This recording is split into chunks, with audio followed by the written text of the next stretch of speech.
روح او قلب او حاجت دارد که الا بذکر الله تطمئن القلوب. آگاه باشید با ذکر الله تعالی قلب ها آرام میگیرد. ذکر مردم قلب ها را سیاه میکند. همیشه صحبت کردن با مردم، خنده خندی کردن با مردم، اونا غیبت میرد، محاکمه میرد، ای فلان جاشته خطا کرده، ای فلان جاشته خوب گفته، ای فلان جاشته این خیلی کرد، فلان سوال جواب نداده از جواب گریخت. محاکمه آدم ها، ذکر آدم ها. الا بذکر الله تطمئن القلوب. آگاه باشید با ذکر الله دلها آرام میگیرد. با ذکر مردم گناه میگیرید. زبانتان به غیبت میگردد، به دروغ میگردد، به خبرکشی، به تحقیر.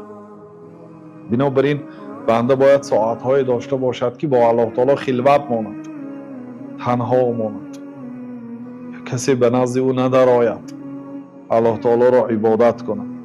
یعنی بعد از آن بامداد تا وقتی قامت پیامبر صلی الله علیه و سلم در خانه تنها عبادت میکردند.